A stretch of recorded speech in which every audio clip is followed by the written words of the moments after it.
My name is Kamal Hakim. I am from Somalia. I was born in Saudi Arabia. I came to Canada in '92 when I was 5 years old. Um, the people of Somalia, we are known as the nation of poets. So it was only very recently, relatively speaking, that we had a written language. So all of our history, our stories, lessons, and traditions were all oral traditions. So we have a very deep and nuanced language, and we use poetry to as a vehicle to convey messages, transmit lessons over generations. One of the things that we're taught at a very early age is something called uptidis, which is, if you break it down, up is like the root word of father, tidis is to count. So from a very young age, we are taught our lineage. So my name is Kamal Abdul Hakim Suwula Muhammad Mahmoud Ahmed Ali Fiqh Ismail, and it goes on and on. But from a very young age, we're taught that. So like, you know, I grew up in a family where we were always given the space to speak and express ourselves. And I guess just through that space, I've learned and became really comfortable articulating myself and kind of expressing whatever was in my mind, through speech out to the people or whoever I'm talking to, whether it's one person, two people, or a group of people, um, so that they can understand. And from a very young age, I was also very aware that what I say and what I intend to be understood might not always be understood in the way I intend for it to be. So I've always just been, I don't know if this is like something innate, if this came out of a need, um, but I've always been passionate about like the psychology of communication. And I guess within um, like my father used to work at Compaq back in the day, which is like a computer company, and we had one of the first computers in our neighborhood. Is like the MS DOS, black background, green, typing, right? And you couldn't do much on it like how we can do today. So from there, I used to start writing stories at the age of 6. You know, you start writing stories, and that transformed into raps. And I still do. I listen to a lot of hip hop, and obviously branched out into a whole bunch of different other kinds of music. But then I wanted to write my own raps, and that kind of led me to just holding on to that as the I guess my own weapon, what I'm saying, to either defend or to protect or to raise and lift, right? So yeah, just words and spoken word and just speaking and speech and communication and understanding. These are all things that have been forming from a very early age in my life. Thank you. And like, how have you handled and overcome hardships along the way, especially Um, being a creative? for me, I think like we're born creative, we're born creators, just period. Um, for me, I think it's probably just like my deen, my faith. There's a lot of teachings in Islam, and certain like there's 10 commandments of Moses. We've all heard, thou shalt not kill, that shall. I have like my own personal, 10 commandments. You know what I'm saying? So like, for example, you know, in the Quran it says, God will not burden you more than you can bear. You know, that means for me that whatever I am burdened with is something that I can bear. So it is not something without a solution. It is a problem with a solution baked in it, meaning that in order to find a solution to any problem, it is not something that I can find if I go around the problem, over the problem, avoid it in any other way. I have to actually go through the problem to find whatever solution there is. Um, And another main teaching is, with hardship comes ease. In the Quran, it says, "Inna ma'al usri yusra." So it gets usually, incorrectly translated as after hardship comes ease, but that would be inna ba'da usri yusra. But this is inna ma'al. Ma'al is with. So with hardship comes ease. That means with the problems or whatever hardship you face, that's where the ease can be found. So, I go through it. I take the brunt of it. I face it because I know that it is not enough to kill me unless it actually does. And I mean, if it doesn't, then that means I have the capacity to find the solution. I have the strength to find the solution.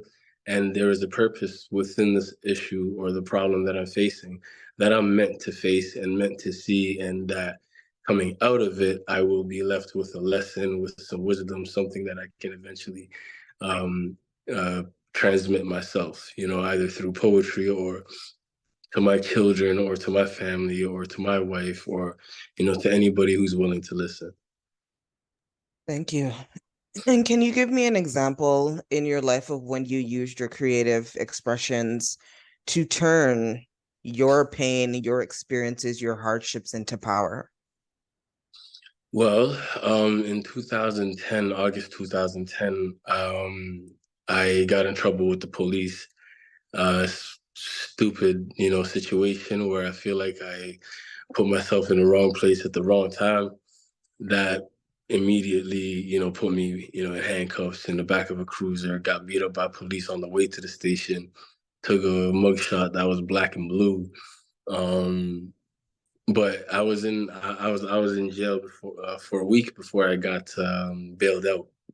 And during that week, however, um, after lights out, they kept the TV on for another hour, they had it on MTV or Much Music actually, and there was a Jay-Z concert that was playing through the TV, and one of the lines that he was performing when I kind of just looked up was from one of my favorite Jay-Z songs, called "Can I Live," and he said, "Locked my body, can't trap my mind." Easily explain why we adapt to crime. I'd rather die enormous than live dormant. That's how we on it. Right there and then, I just grabbed those tiny little pencils. You're not allowed pens in jail, so I grabbed those tiny little pencils. And up until this point, I've always just written raps, but this was my first time that I've written a poem. So fast forward a few days, I was released on house arrest under certain conditions and whatnot. And, I was on house arrest waiting for, pre-trial and then trial itself. That was going to take a couple of years. But 3 weeks into my house arrest, I was ready to tear my hair out. So I decided to leave the house and go to a poetry show. I've never been to a spoken word poetry show before. And so I go and they told me it's $7 to get in, and I was $7 short. Right. So I was about to turn back, but they're like, but if you perform, then you can come in for free. And it just so happens that I've had this poem, that I wrote just less than a month ago. So I said, okay, cool. If this is what it costs for me to experience a show like this, then yeah, I'm down. And growing up how I grew up, I never really had a problem with public speaking. My mom always used to put me in front of bare family, and used to be like, "Come on, tell me that story that you told. Tell them that story that you told me, or tell them that joke that you told me." So I was always talking in front of people. So for me, public speaking wasn't nothing. So this didn't seem like a big cost for me. So I took in the show and I loved it.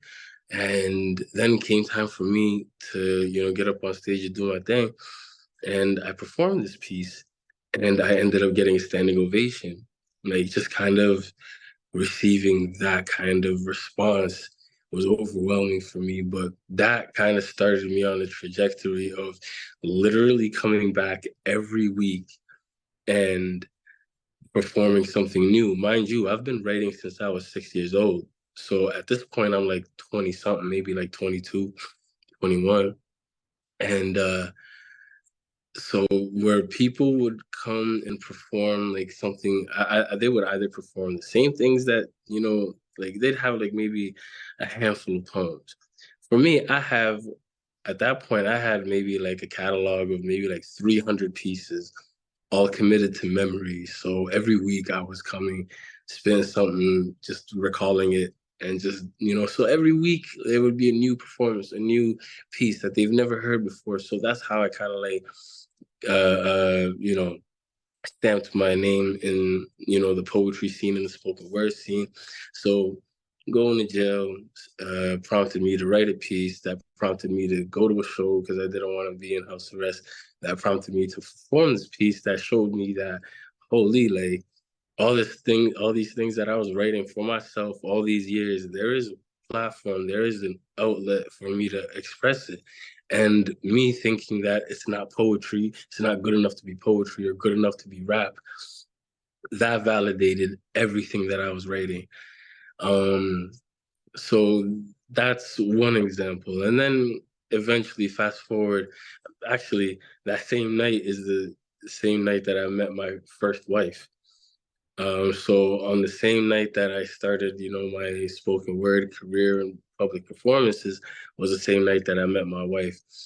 Fast forward a year later, I got married to her, had a child, and then pregnant with our second child when I eventually got convicted and sentenced in 2014. And it was while I was locked up then that now I'm thinking, I'm like, yeah, yo, you got a criminal record now. You can't, go, to like get a job like, through regular means. You can't do an interview because you're always gonna get that security background check, and that's always where it's gonna stop.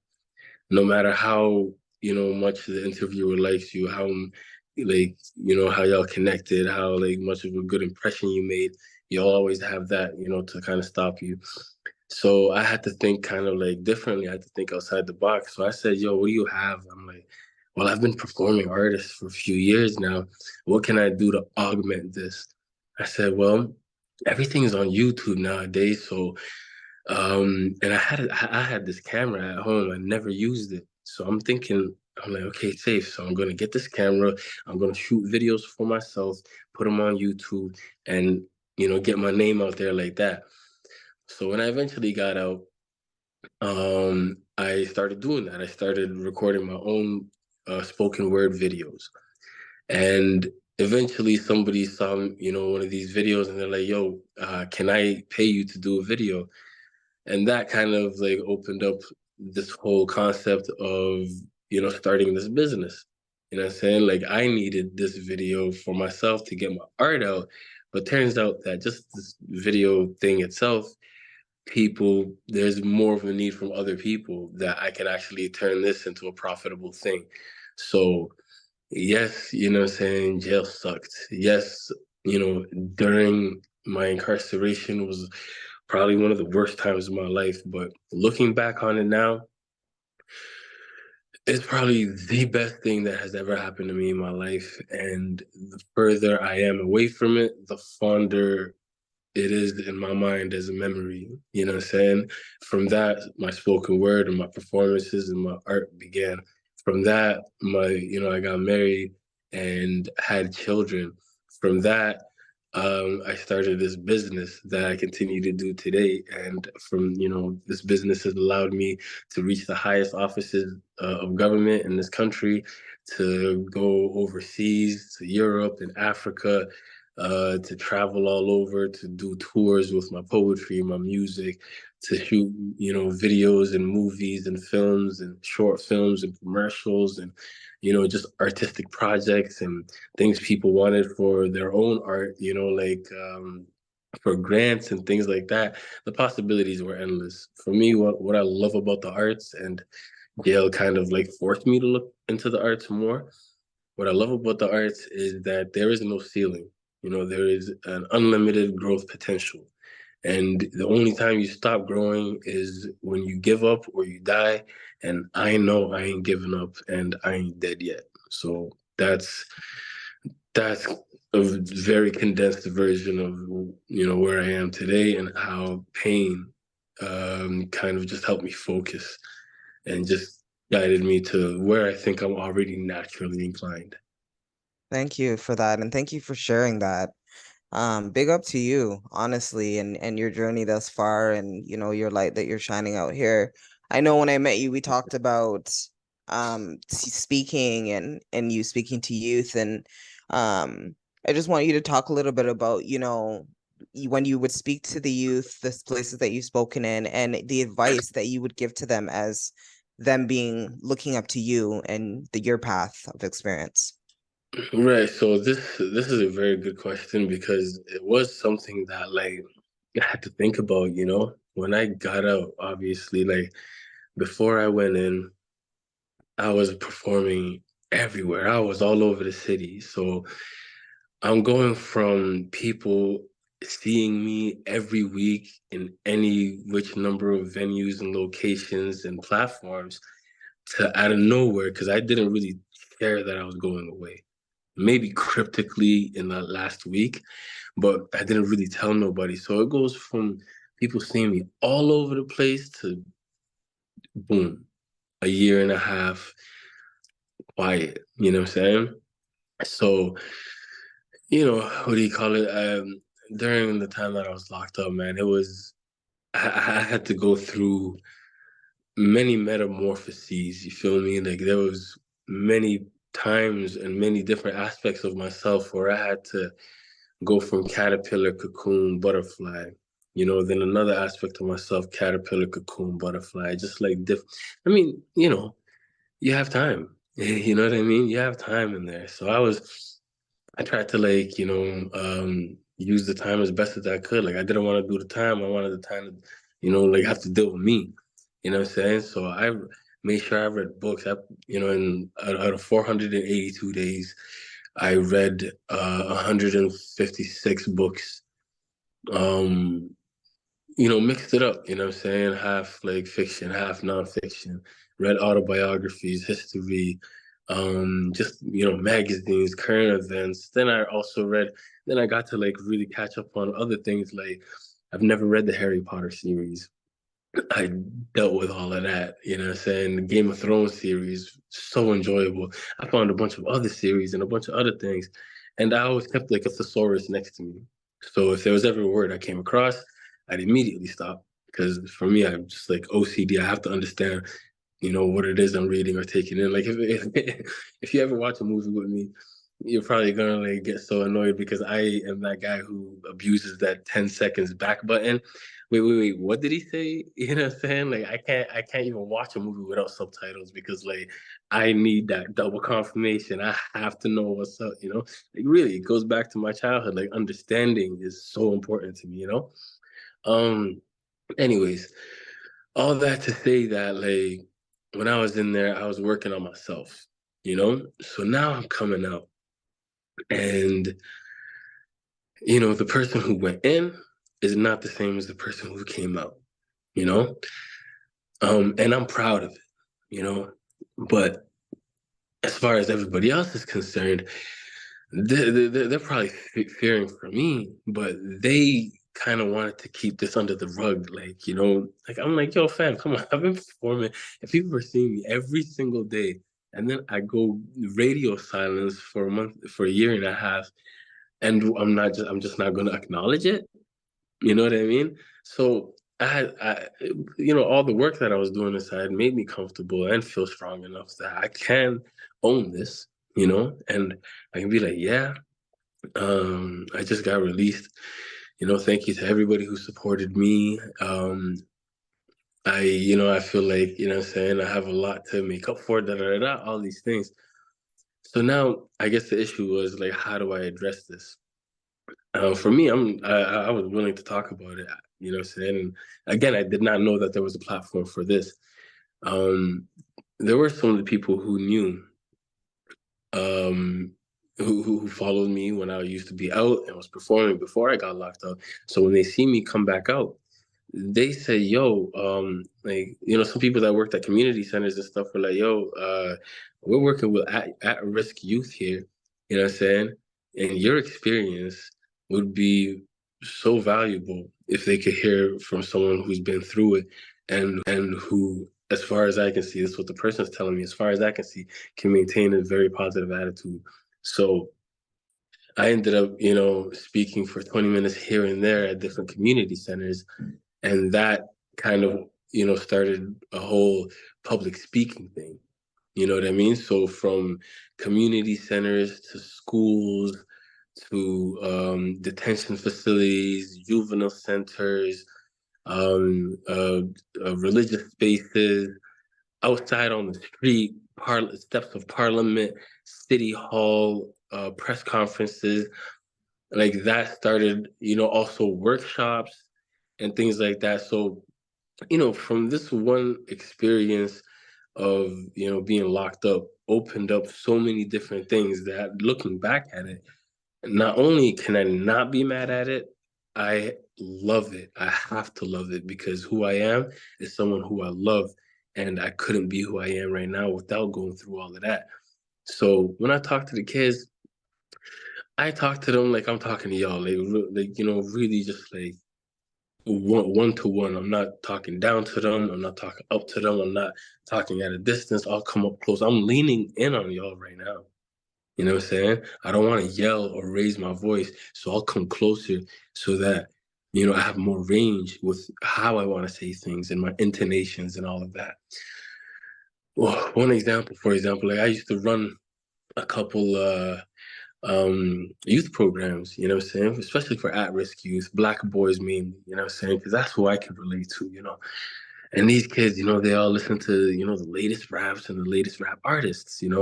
They're all, I make them feel comfortable. So they, yeah, yo, this guy's a real nigga, that guy's a real nigga. I tell yo, you know what a real nigga is? That's a real man, right?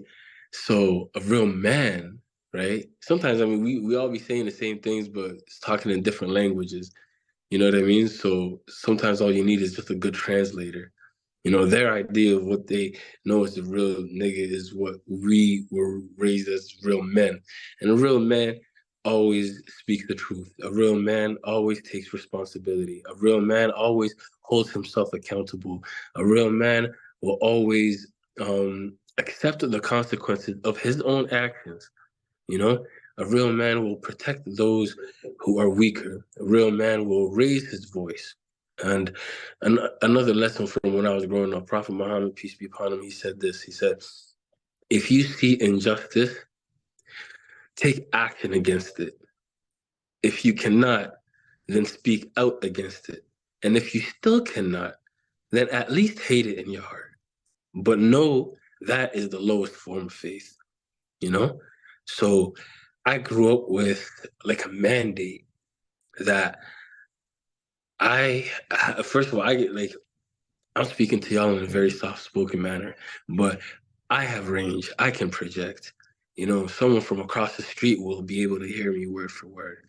And if I have this, who am I then to tuck it? You know, who am I to be quiet when a voice is needed? Who am I to stay silent when silence will put you with the bad guys? You know, all it takes for evil to prosper is for good people to do nothing. You know, so I'm the eldest in my family, so I've always been a big brother. You know, um, I've always been speaking in front of my family, so even my extended family, cousins and uncles and nephews, I speak for them because they'd be like, "Yo, come on, you know how to talk to these people. Go talk to them for us." You know. So I've been trained like that. You know what I mean? Plus, growing up in my family and in my household, my parents always gave me that space to express myself, articulate myself, and I could always do what I want as long as I can make a convincing argument. Before I got into all of this, I was going to be a lawyer. You know what I mean? So I could debate with you under the table, and I love a spirited debate. I love spirited conversations. I love different spaces. I love things like this that allows me to speak. You know, so when it comes to talking to the youth, I just tell them what I would have wanted to be told when I was younger. You know what I mean? That it's not cool to go to jail. You know what I'm saying? It gets real.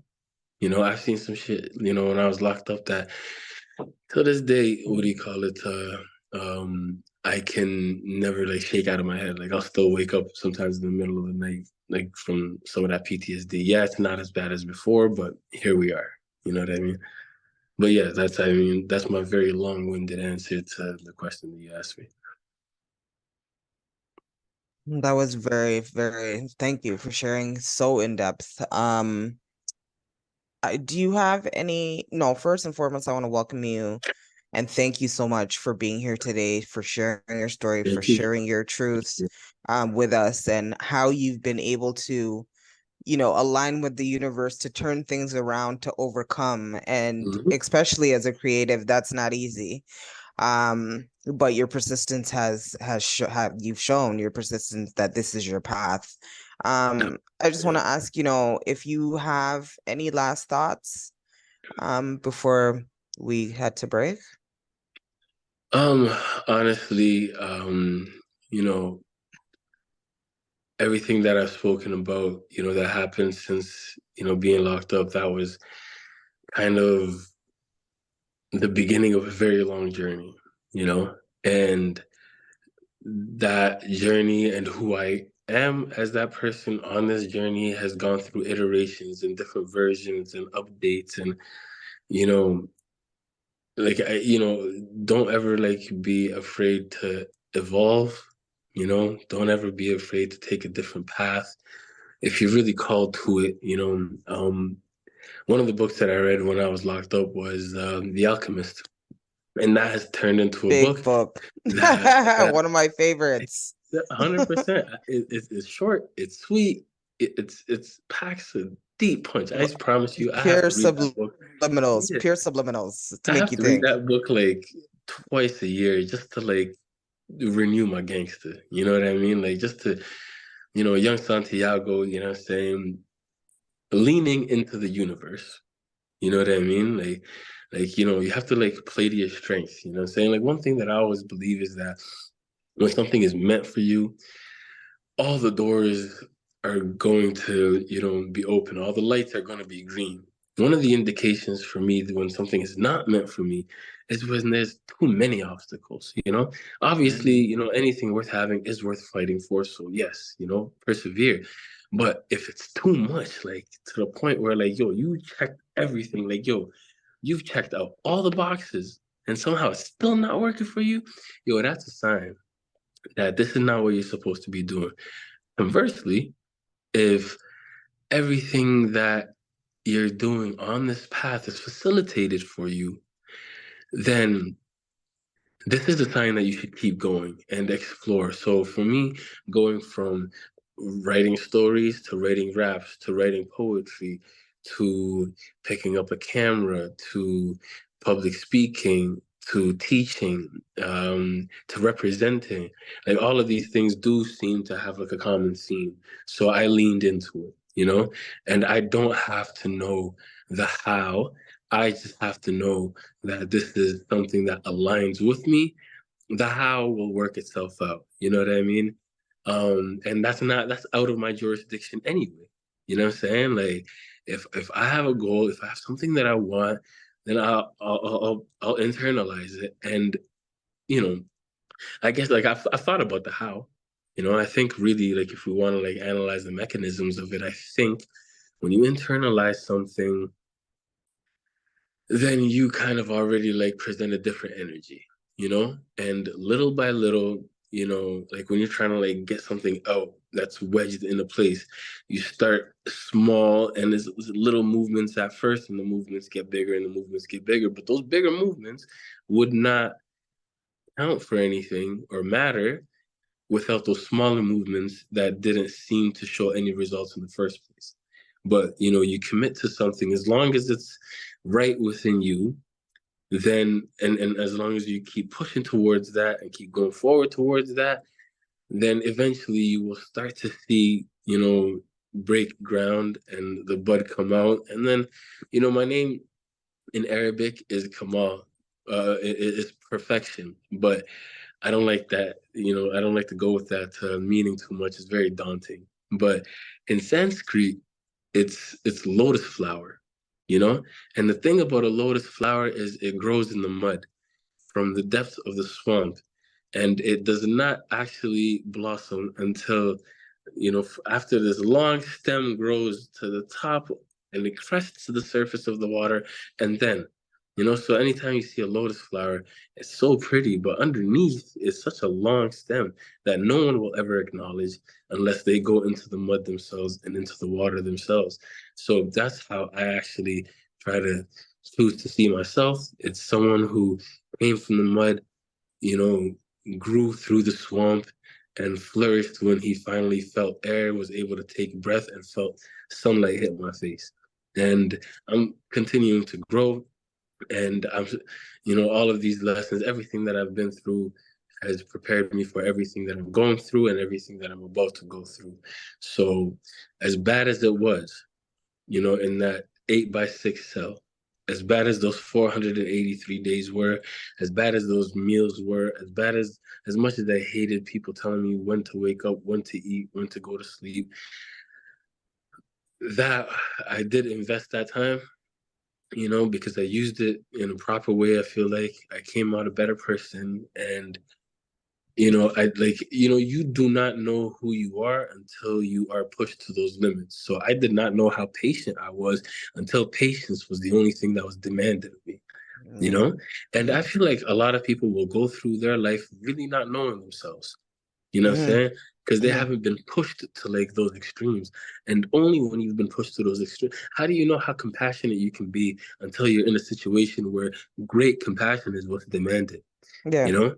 And Mm-hmm. unless you are presented with that challenge, you won't know how far you can go. And me, I still don't know so much about myself, but I do know a lot more than I did before. And it's not much because I'm so multifaceted. I'm 360 degrees. I might know 45 degrees, I might know that, but that's still a lot more than 10. That's still a lot more than five. And that is what I'm grabbing onto and never letting go. And I'll use that to, shine more aspects of myself and learn myself more. And like, I'll probably die still not knowing a majority of myself. But, the point of the journey is not the destination, it is the journey itself. Feel me?